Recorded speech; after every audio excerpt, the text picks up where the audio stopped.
¿qué tal? Muy buenas noches. Bienvenidos a Voces en Libertad de Diario El Istmo. Y esta noche tenemos el tema La búsqueda de un ser querido.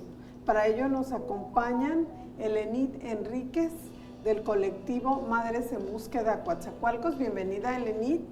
Y Belén González Medrano del colectivo de búsqueda Madres en Búsqueda Belén González. Sean ustedes muy bienvenidos. Buenas noches, Elenit. Buenas noches. Buenas noches. Belén. Bueno, pues el tema que hoy nos trae es un tema muy sensible. Debería de ser de prioridad para las autoridades y también de empatía para las personas el saber que tenemos a un familiar desaparecido. Algunos lo han vivido, otros no. Pero vamos en esta plática conocer con ellas cómo empieza su búsqueda. Empezamos con Elenit. ¿Cómo empieza esta búsqueda de un ser querido y la decisión de formar un colectivo en Coatzacoalcos? Ok, pues bueno, el 11 de mayo del 2015, mi hermano Jonit fue desaparecido por elementos de la Secretaría de Seguridad Pública. Y es entonces cuando empezamos, junto con otras familias, como esta lucha de poder encontrarlos y a la misma vez también demostrarles quiénes habían sido los perpetradores. Básicamente las personas que estaban encargadas de cuidarnos, de protegernos, eran las personas que en su momento estaban desapareciendo personas. Al momento de la desaparición, ¿cuántos años tenía tu hermano? 22. ¿Y tú tenías? Porque eres muy joven. Sí, claro. Bueno, él y yo nos llevamos 4 años, entonces también, pues básicamente tenía 24, más o menos, 25, ya no me acuerdo bien. Pero sí, efectivamente, estaba muy joven, o sigo estando muy joven, sí, también, ¿no? Con mi compañera aquí presente y con otras mamás que están en el colectivo. Entonces, pues no sé si básicamente esta también parte de mi poca edad, por así decirlo, pues ha sido como un factor fundamental en el que pueda poder apoyarlas desde mis fuerzas, desde mi conocimiento, y es así como agrupadas pues empezamos a buscar justicia. Belén, ¿tu caso cuál fue? Mi caso fue el 25 de septiembre del 2015, en una operación masiva en diferentes eventos, entre 4 y 5 de la tarde, detienen y desaparecen a mi hijo acompañado de 3 jóvenes más. Ellos venían del poniente de la ciudad y ahí en el retén que está a la salida de Lomas de Barrillas para incorporarse a la avenida Universidad, ahí fueron cerca del Itesco, fueron detenidos y desaparecidos porque fue la última vez que se les vio ahí a ellos. ¿Cómo se llama tu hijo? Mi hijo se llama Jacob Vicente Jiménez González, en ese momento tenía 27 años, en noviembre él cumplía 28 años. Esta lucha es difícil, es dura, de mucha valentía el arrojarse, el decir, vamos a buscar este movimiento. ¿Qué las impulsó a hacerlo? ¿Ya tenían conocimiento de que había desapariciones en otras partes del estado, del país? ¿Cuándo ocurrió? Bueno, en mi caso no tenía una persona cercana que haya desaparecido, la verdad es que no. Sin embargo, ahora que empiezas a conocer como todo este fenómeno que es la desaparición, pues sí, me he percatado que las desapariciones sistemáticas empezaron a partir de 2012. Empezaron en la capital del estado, posterior se van hacia los distintos municipios, ¿no? Veracruz seguro, Coatza seguro, y bueno, el operativo básicamente solo cambió de nombre y de municipio, pero básicamente la idea de eso pues fue la desaparición masiva. ¿Y en tu caso, Ale? Pues es ahora sí es correcto, como dice Elenit, pues yo veía las desapariciones que pasaban en la televisión, pero en Ciudad Juárez, ¿no? Que era lo más fuerte que había, bueno, de años atrás, ¿no? Y pues ahí lo veía, nunca te imaginas que tú puedes estar en esa situación, ¿no? Uno nunca se imagina que te van a poner ahí, ¿sí? porque pues nosotras no pedimos estar aquí, ni que nos pusieran ahí, nos obligaron con la desaparición de nuestros hijos, de los hermanos, de los esposos, de los hijos. Entonces es como nos vamos agrupando y entonces empezamos a conocer más otras desapariciones en el norte del estado, en todo el estado, empezamos a conocer colectivos que ya tenían años de lucha. Entonces es como nos vamos agrupando, haciendo y formando, ¿no? Aprendiendo también a saber defendernos, a saber cómo buscar. Hay organizaciones no gubernamentales que nos apoyaron en su momento, a concursos concursos forenses, concursos sobre la implementación de las leyes, todo eso, ¿no? Y nos fuimos formando y compartiendo con las demás personas que íbamos conociendo en el camino. ¿Hay un censo, una cifra de cuántas personas hay desaparecidas en Coatzacoalcos? La última cifra de la Secretaría de Gobernación hasta el viernes había en México 50,004 personas reportadas supuestamente como desaparecidas. Esto luego de que el gobierno hizo una limpia hace unos meses y declaró que de supuestamente más de 100,000 desaparecidos había la mitad. De más de 120,000 desaparecidos, ahora sí a los desaparecidos los vuelven a desaparecer el gobierno mismo, porque esos operativos que se implementaron fueron por el gobierno. Y ahorita el mismo gobierno los vuelve a desaparecer, ¿no?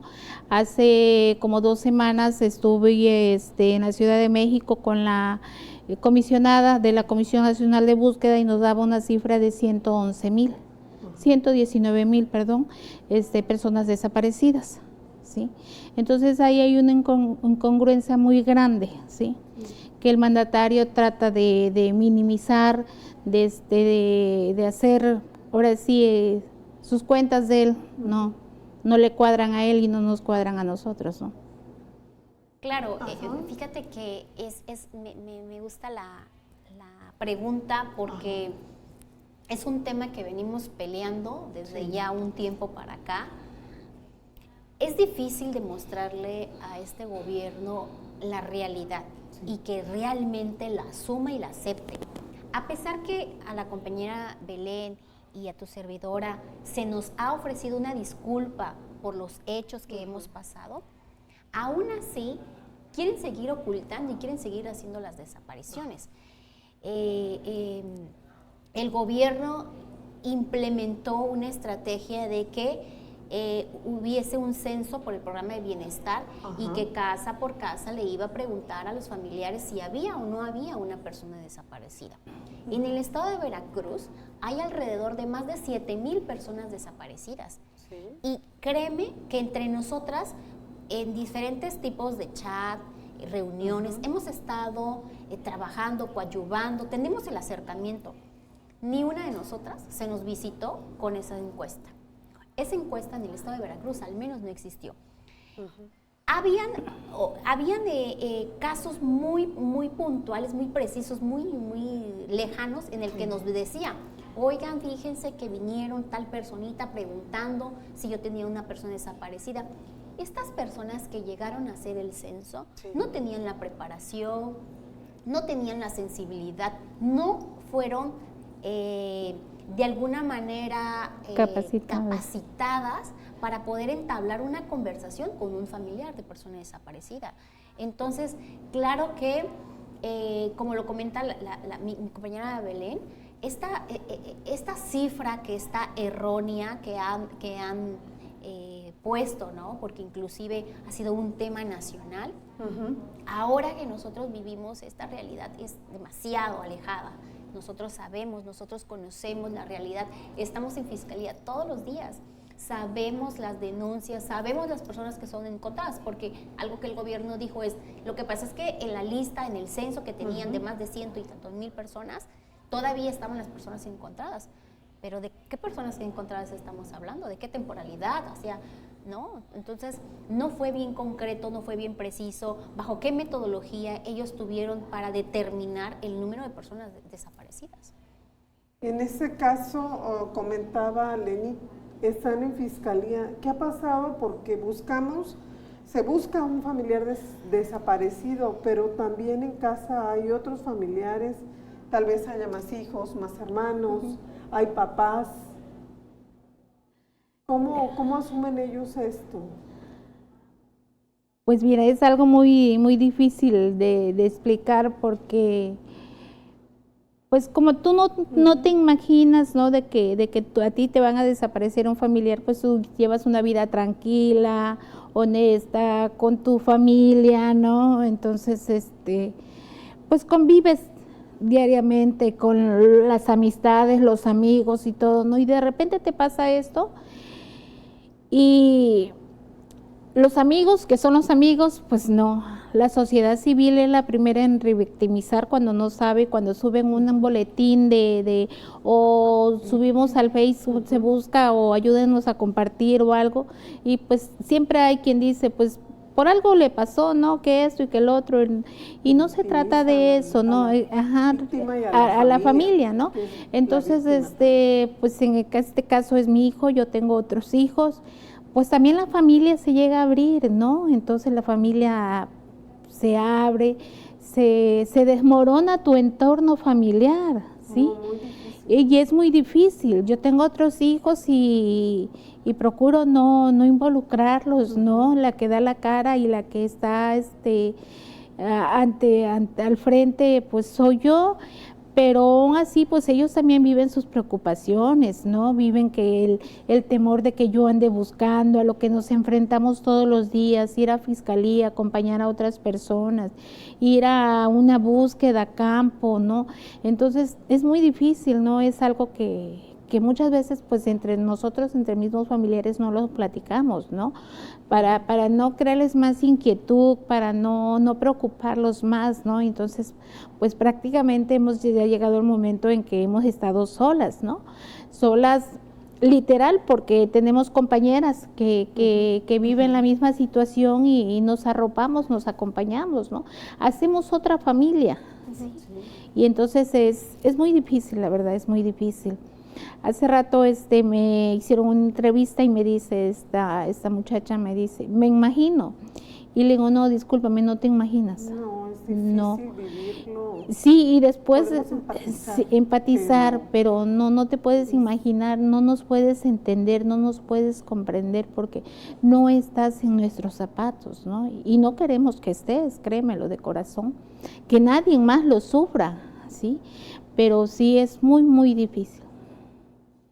Ante esto, han recibido, entiendo, capacitación por organizaciones no gubernamentales. ¿Y el gobierno qué dice? ¿La autoridad qué hace? Pues mira,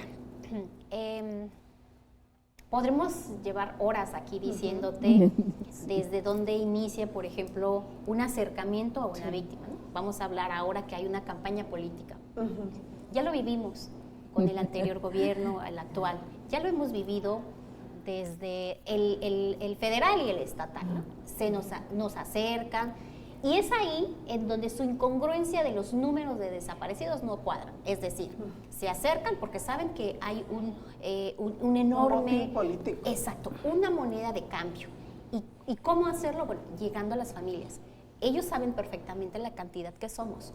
Claro que somos para ellos vulnerables, claro que somos para ellos esta moneda de cambio.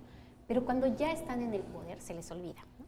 Vaya, tenemos el claro ejemplo de este gobernador. Tuvimos mesas de trabajo antes de siendo candidato.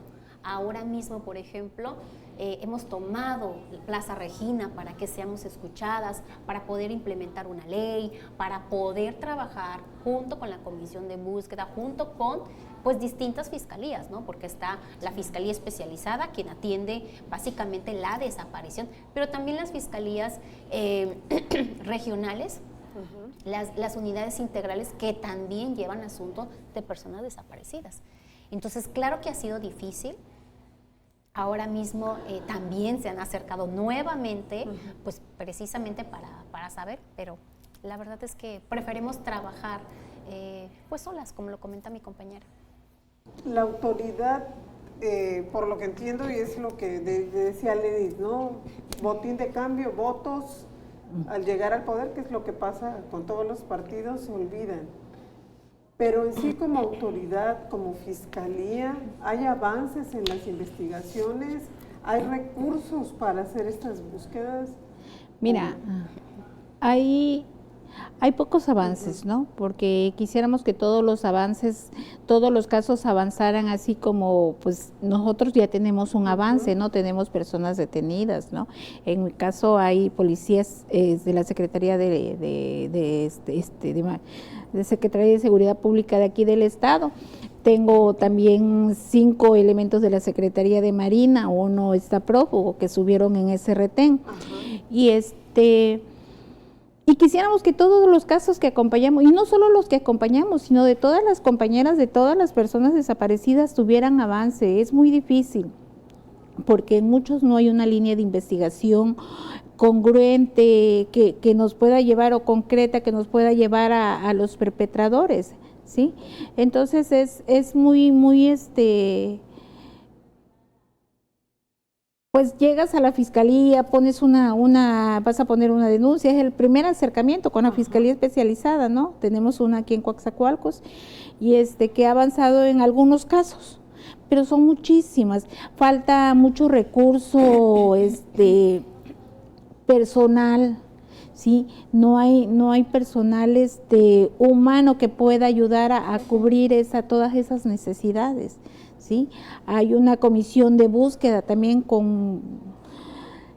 que busca y no busca nada, con mucha falta de personal, no tiene el personal capacitado suficiente para tanto Fiscalía como la comisión de búsqueda, ¿no? Que tienen que trabajar de la mano, tienen que coordinarse, y pues también ahí hay una falta de coordinación entre ambas. Esto unado a la burocracia que representa, porque para buscar, esta semana que pasó hicieron una búsqueda aquí en Coatzacoalcos, ¿no? En unos terrenos del poniente. Tengo entendido que se necesitan órdenes de una autoridad, o ¿cómo ocurre? Mira, cuando nosotros sabemos hay lugares donde ya hubo antecedentes anteriores y que luego se vuelven a ocupar, ¿no? O algún anónimo que nos llegan a los correos de los colectivos, o a alguien que nos mandan un mensajito y nos dicen, no, pues vayan por tal lado y pueden encontrar, ¿no? Nosotros tenemos que ir y comparecer ante el fiscal, ¿sí? El fiscal se encarga de investigar a quién pertenecen esos predios, si hay que solicitar servicios, permisos y todo eso. Entonces, ya cuando ellos tienen esto, le solicitan a la comisión de búsqueda, ¿sí? Que es la que tiene que organizarse, y tenemos hay una lista de espera, ahora sí, así como en el seguro hay una lista de espera para que nos agenden, porque son muchísimas las diligencias que hay, muchísimas las peticiones de búsqueda que hay y poco el personal. Y es que tienen que hacer la burocracia, como dices, de hacer el papeleo, de todo eso, buscar, y tenemos que esperar. Es ahí donde salen las mamás, o sea, me recuerda la imagen que hemos visto, bueno, en casi gran parte del país, en la televisión, en Sonora, en otros estados del país, que salen las mamás. ¿Ustedes han recibido capacitación para buscar, así como vemos, de que buscan con una pala? ¿Sí? Sí, claro. ¿Esa capacitación qué se las daba? Bueno, a nosotros, por ejemplo, nos dio la Antropología Forense de Guatemala, nos dio una, y la de Argentina también nos ha dado otra. Pero fíjate que quería abonar con el primer tema que sobre las carpetas de investigación, todo eso. Fíjate que creo también, como lo comenta la señora Belén, las carpetas están integradas porque somos las familias quienes salimos a buscar. No solo a buscar a nuestros familiares, también a buscar la investigación. Cuando llegas a fiscalía, lo primero que te dicen es, ¿qué me trae, señora? ¿Ahora qué trae, señora? En lugar de que ellos como autoridad, yo investigué, vi esto. Así es. O sea, obviamente la familia va a fiscalía esperando respuestas, pero la verdad es más allá. La realidad es que llega y uno tiene que aportar lo que sabe, lo que ha escuchado, lo que ha visto, porque así somos las familias, ¿no? Entonces, también entendemos que, como lo comenta la compañera, el personal, pues Coatzacoalcos tiene solo 2 fiscales. Dos fiscales especializados, o sea, 2 personas que pueden atender la desaparición, independientemente de la unidad. Un policía ministerial y me parece ser su que ayudante, ¿no? Sí. Pero entonces justo, por ejemplo, estamos hablando de que Coatzacoalcos tiene ahora mismo, no sé si 8 o 5 colectivos, ya no me perdí. Algo así. Entonces, estamos hablando de que la desaparición va creciendo, los colectivos van creciendo, tenemos distintas maneras, porque esa es otra, ¿no? Cada colectivo tiene la manera de trabajar, la metodología de buscar. Entonces, claro que hay momentos en el que a Belén y a mí nos ha tocado tener ese mismo día distintas búsquedas. Y el personal no puede, o sea, o va con Belén, o va con nosotros, o va con otro. Y entonces estamos hablando de... ¿Te imaginas? Nos mandan a uno de comisión de búsqueda, ¿sí? ¿Y qué va a hacer uno? ¿Sí? Nos mandan ya sea un antropólogo, un criminólogo, y ella por un lado buscando y nosotros por uno con un personal. El perito, por ejemplo, o sea, ella trabaja en Nanchital, por ejemplo, por así decirlo, y yo trabajo en Barrillas. El perito, si pasa algo, va a tener que desplazarse desde Nanchital hasta Barrillas o donde esté. Más de 40 kilómetros. Exacto. Sí. Súmale el hecho de que estando en la búsqueda, el perito no llega y no llegó porque no tuvo oficio, ¿no? Porque esa es otra. Sí. A lo último terminan mandando los oficios el mismo día, el papeleo, seguridad, por ejemplo, no tenemos seguridad, llega tarde, no llegó el oficio. Y ahí estamos, ¿sabes? Así, haciendo de todo. Sí. Haciendo búsqueda, cuidándonos entre nosotras mismas, Escarbando, haciéndola de perito, de antropóloga, de bióloga, porque hasta eso, o sea, tenemos que, a estas alturas, por ejemplo, conocemos ya el subsuelo, la planta, que crece arriba o no crece de las fosas, entonces es algo que... ¿Cuántas fosas clandestinas se han encontrado en la región en los últimos años? No tenemos una cifra exacta, ¿no? Porque luego, aparte de que las encuentran otras personas, nosotros hemos encontrado también, entonces no tenemos una cifra exacta, pero de que las hemos encontrado, ¿no? Y la prueba es de que ahí están las personas que se han encontrado, que están sin identificar, ¿no? Ahorita están trabajando hay un predio que es La Guapota, donde hay más de 75 fosas y positivas. Y todas han sido positivas, y hay fosas que son masivas, ¿sí? Entonces es mucho ese rezago en identificación, y pues por eso tenemos que seguir trabajando y aprendiendo también. ¿Una fosa positiva qué es? Cuando básicamente tiene un cuerpo. Hay un cuerpo y hay un familiar que o sea, llevan y hacen el comparativo del ADN con todas las personas de los colectivos que lleva un proceso. Sí. Hay varias maneras de cómo identificar una persona, ¿no? La muestra genética dentro de la rama de la identificación es la última que se agota. Sí. Desde un principio está la odontología forense, inclusive hay las huellas dactilares. Las huellas dactilares. Hay un cuestionario antemortem que se le hace a una persona que presenta un familiar desaparecido, que justamente narra dónde tiene una cicatriz, cómo es la forma de la boca, de los dientes, los lunares, tatuajes y todo eso. Ha habido lugares en el que no se necesita llegar hasta la muestra genética para determinar que esta persona sea familiar que coincide. Basta con esta identificación que se le puede dar con el cuestionario antemortem. Sí. Y va dependiendo también del estado en que se encuentren, ¿no? Porque por lo regular las que hemos encontrado o se han encontrado también es donde ya se encuentran puros restos óseos, ¿sí?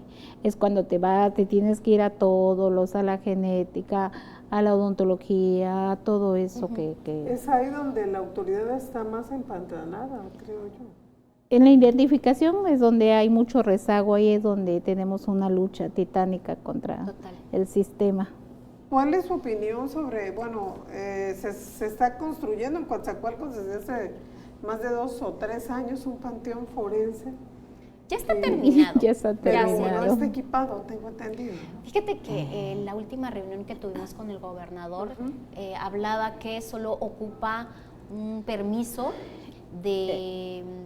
La burocracia, dirías en tus palabras, por de supuesto, que hay un permiso que tiene que dar la Semarnat, ¿no? Semarnat, me Ajá. parece ser también Y que es Semarnat. y obras públicas, creo que está ahí es donde está trabado, porque ya se ha terminado. Y si a ti no el encargado de estas áreas no entrega el predio, tú puedes decir, ya lo puedes ocupar, ya está terminado, pero no lo puedes ocupar, porque la burocracia no te lo permite, porque está trabado ahí el enlace, no se puede destrabar todavía eso, y eso ya tiene como 2 años que sucede esto, y pues todavía no ha sido entregado oficialmente ni...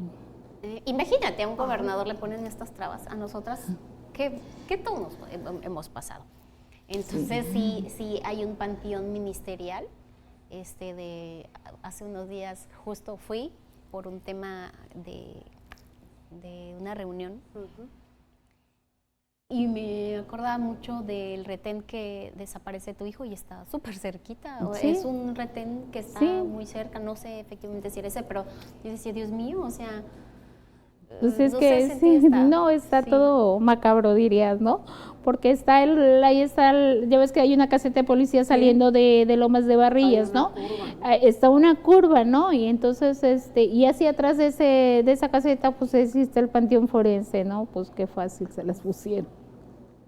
Pues sí, la verdad es que no sé cuánto tiempo tenga, creo que la construcción fue muy rápida. Sí, eso hay que reconocer, fue muy rápida, pero yo creo que ha sido muy lento el poder ya ponerlo a trabajar y no entendemos por qué, ¿no? O sea, el gobernador ha dicho que es el permiso. Sí, el gobernador dice muchas cosas. Exacto, ¿no? O sea, es el gobernador, tiene enlaces, tiene jurídico, tiene qué es lo que debería, qué es lo que hace todo falta el poder, tiene todo el poder de hacer. Lo que hace falta es voluntad. Porque si la tuviera, y viendo la crisis forense que hay en Veracruz, pues era para que le echara las pilas, ¿no? Ya estuviera entregado también, para que hay muchas personas muchos cuerpos, muchos cadáveres que necesitan estar en un lugar digno, ¿no? No va a ser tan digno estar ahí, pero van a estar en mejores condiciones de las que se encuentran ahorita, ¿no? Él tiene todo el poder, es el gobernador, y se lo hemos dicho, ¿sí?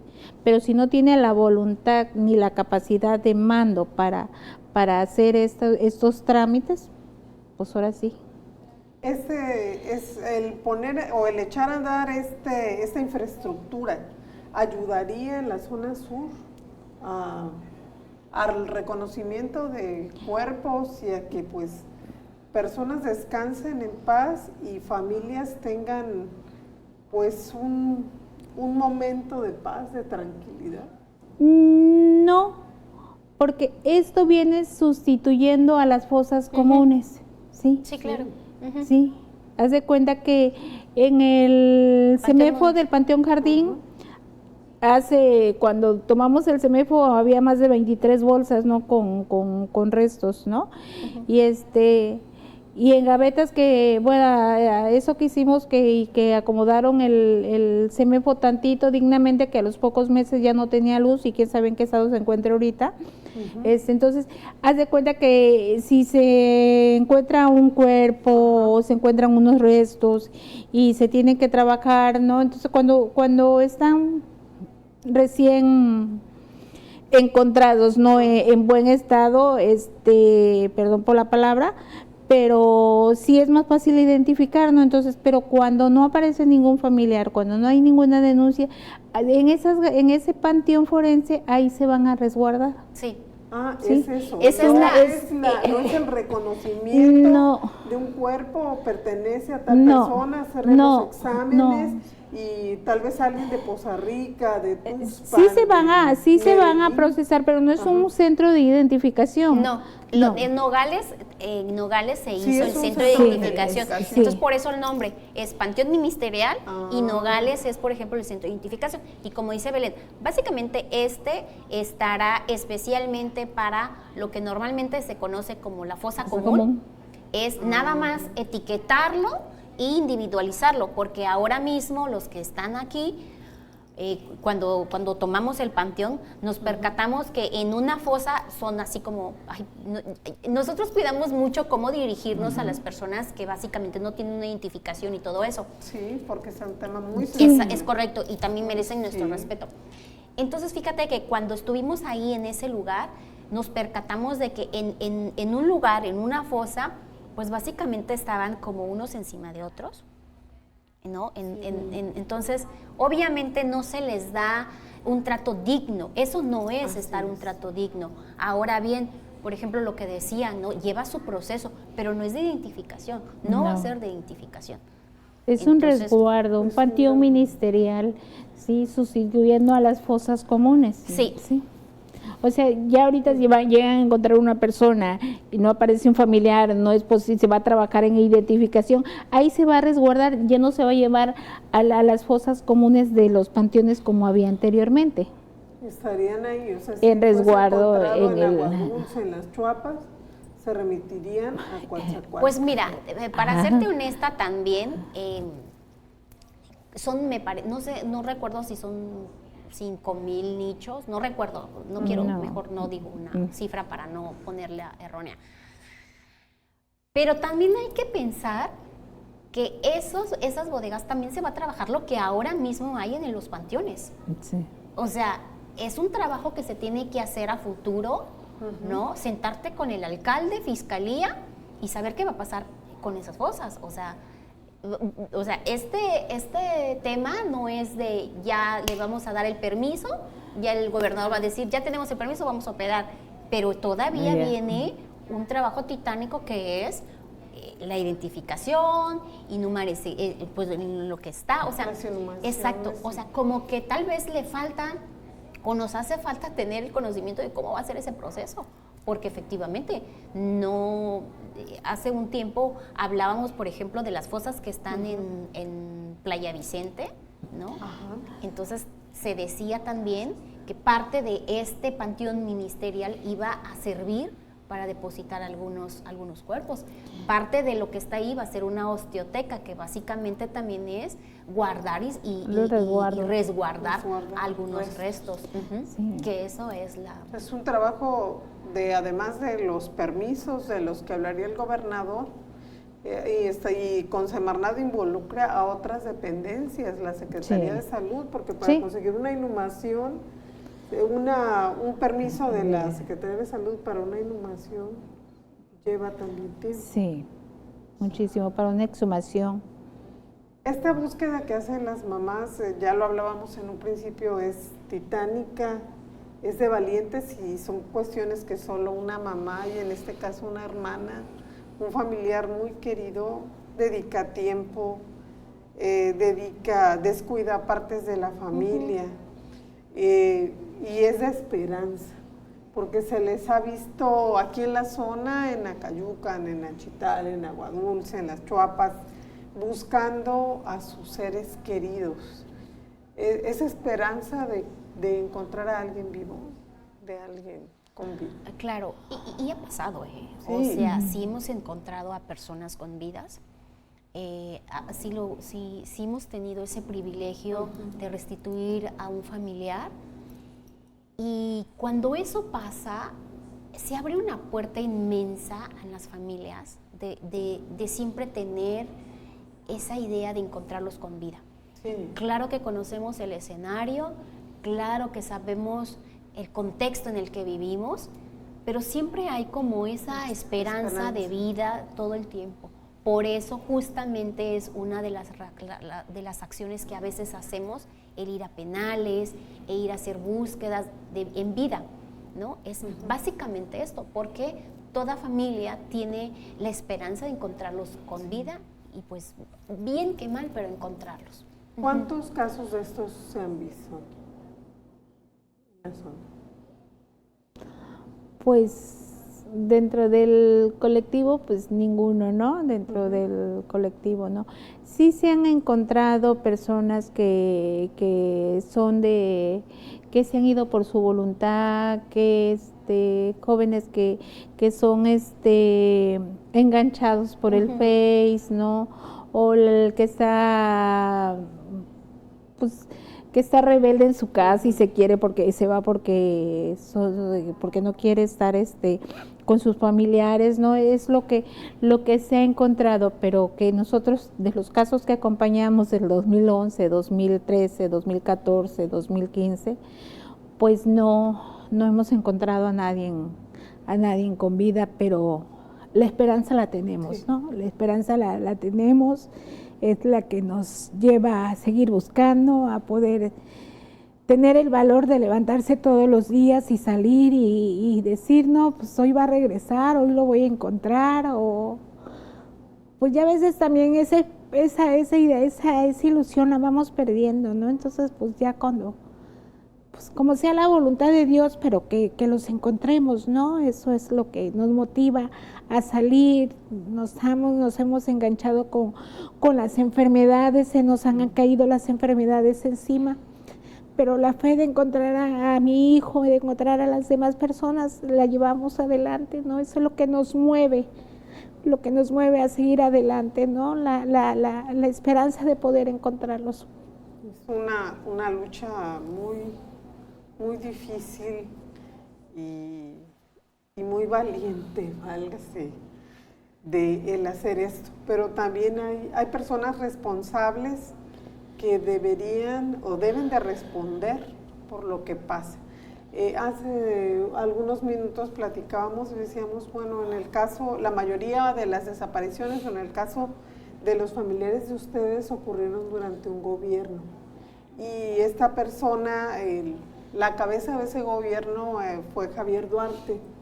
Y a Javier Duarte está luchando dentro de la cárcel en donde está y que ya le quedan pocos años de libertad, de que no se le juzgue por la desaparición solo de una persona. Y en este caso hay caminos, han emprendido, su lucha sigue para que a él también se le haga responsable por estas desapariciones. Sí, por supuesto, ¿no? Yo recuerdo perfectamente cuando Javier Duarte de Ochoa sale a hablar del operativo Blindaje, ¿no? Está en medios abiertos, de cómo él habla de un operativo que básicamente destruyó la vida de muchas personas, de muchas veracruzanas. Como te comentaba, las desapariciones empezaron desde el 2012, desde el centro a todas las zonas de Veracruz. Ha sido difícil, por supuesto que sí, la cadena de mando y poder llegar a Javier Duarte de Ochoa, poder llegar básicamente con la persona quien básicamente fue quien en ese momento estaba como gobernador, el ejecutivo en aquel entonces, quien era la persona en el alto mando, ¿no? De decir, esto se va a hacer, y posterior está Bermúdez Zurita, que también estuvo involucrado, digo, está o estuvo, porque ya no sabemos el tema jurídico que presenta Zurita, pero sin embargo hay una cadena de mandos que, tanto en el caso de la señora Belén como en el de nosotros, pues sí hay personas detenidas, hay policías que estuvieron implicados en la desaparición, pero digamos que es el último escalón, ¿no? Es el último escalón, pero considero que esta lucha seguirá hasta llegar con los responsables, hasta poder tener una vinculación a Javier Duarte de Ochoa, a un de secretario de Seguridad Pública, que en su momento pues era quien estaba a cargo, y a muchos mandos, ¿no? Y es que fíjate que aquí hay algo muy importante, ¿no? Que hay que recalcar, que no hay necesidad de que nosotros vayamos y pongamos una denuncia contra él, ¿sí? El mismo gobierno, porque el gobernador no puede pasar fueron desapariciones sistemáticas en varios municipios, ¿no? Entonces, el gobierno federal es el primer nivel de gobierno, no puede cerrar los ojos ante todos los casos que están pasando en un estado, ¿no?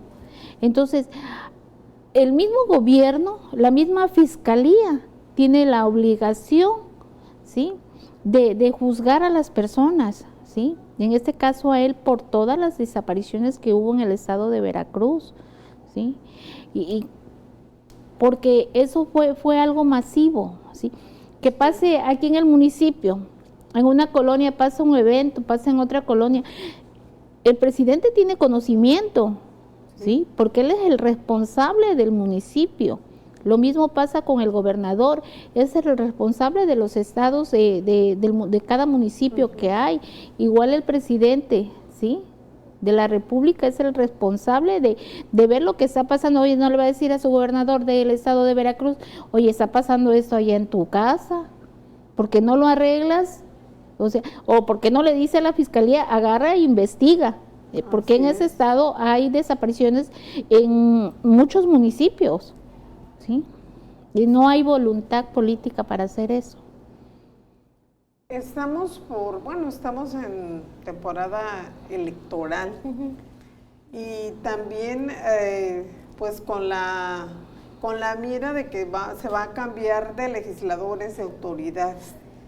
¿Qué le pedirían ustedes a la autoridad, a las nuevas autoridades? Porque hablábamos de que en estos casos, y yo creo que no solo en Veracruz, en todo el país, y siempre ha ocurrido con las personas más vulnerables, pues son botín político, votos, y al final se olvidan. Pero en este caso, ¿qué es lo que se necesita?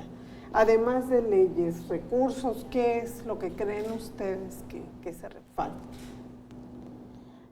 Pues mira, ya tuvimos esta mala experiencia con este gobernador que hasta implementó una declaratoria especial de emergencia, que no funcionó para nada, que no la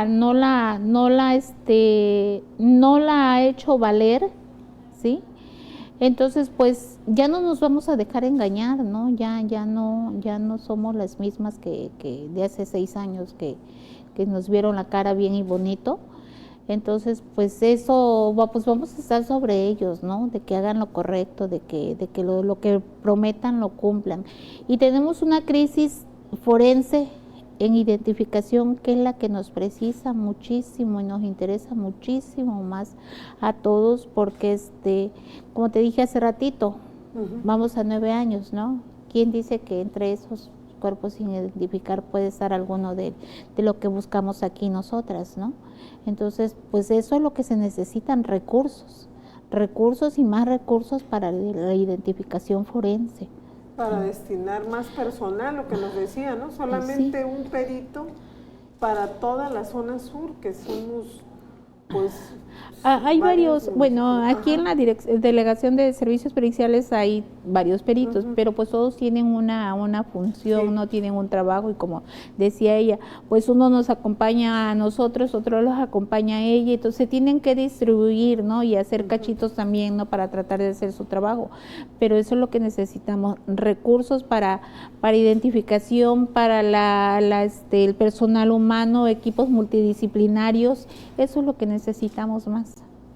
En tu caso, Lenín, que además de recursos, ¿hay alguna otra propuesta?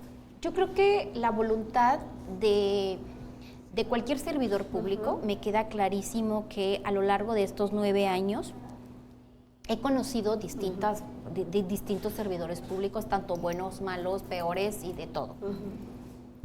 Entonces, siempre les he dicho como esta parte de, ellos decidieron ese trabajo, ellos decidieron tener esa investidura, ya sea comisión de búsqueda, ya sea fiscalía, ya sea, o sea lo que tengan que hacer. Entonces yo considero que ya están ahí, deberían de hacer su trabajo. Presupuesto, creo, fíjate que considero que sí hay. La Fiscalía, la Fiscalía del Estado tiene un presupuesto que, vaya, le alcanzaría hasta construir una fiscalía acá. Sin embargo, no la tenemos, ¿no? Ahora se ha mudado. O sea, y eso hay dinero. Hay dinero. Pero no claro, lo han destinado. por supuesto que sí, el recurso de la fiscalía es público. ¿vale? Entonces, esta fiscalía inclusive es de las que ha tenido más presupuestos. Entonces, básicamente, presupuesto lo hay. Considero que etiquetarlo, tal vez eso sí sería como una petición al nuevo gobierno, etiquetar los recursos especiales para desaparecidos, para fiscalía, para más personal, para más búsqueda. Ahora mismo pareciera que la Fiscalía y Comisión de Búsquedas están en un pleito de que si te mando oficios, no te mando oficios, ¿no? Esto que hablábamos, por ejemplo, ¿qué se necesita para hacer una búsqueda? A, B, C y D. Y posterior también los jueces, ¿cómo van a dar una orden de cateo? ¿Por qué tardan tanto? ¿Por qué esto? O sea, son cosas que, vaya, son muchas cosas que nos ponen trabas en este tiempo, que yo considero que quien llegue a gobernar en el Ejecutivo, considero que ya conoce muy bien la problemática.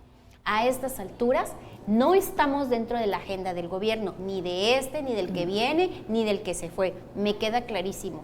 Pero gobierno que se va y gobierno que viene, estoy segura que conoce a pi y a pa la problemática de la desaparición. Y es que conocen todo, porque ¿qué vienen a hacer? A cubrir o encubrir lo que el otro está dejando. O sea, ellos no llegan a ciegas, saben a lo que se enfrentan, saben lo que hay pendiente, saben lo que hay que hacer, y eso es lo que tienen que poner atención, ¿no? Empatizar y hacerse responsables de los problemas que ocurren. Eso sería. Bueno, pues esta es una realidad que viven muchas familias en el sur de Veracruz, en el estado de Veracruz y en gran parte del país. Buscar a un ser querido, vemos la lucha de Belén, de Lenit, como muchísimas otras madres. Esto ha sido Voces en Libertad de Diario Belismo. Les agradecemos habernos acompañado y esperamos vernos en la próxima edición. Yo soy Luz Magnolia Rodríguez. Gracias. Muy buenas noches.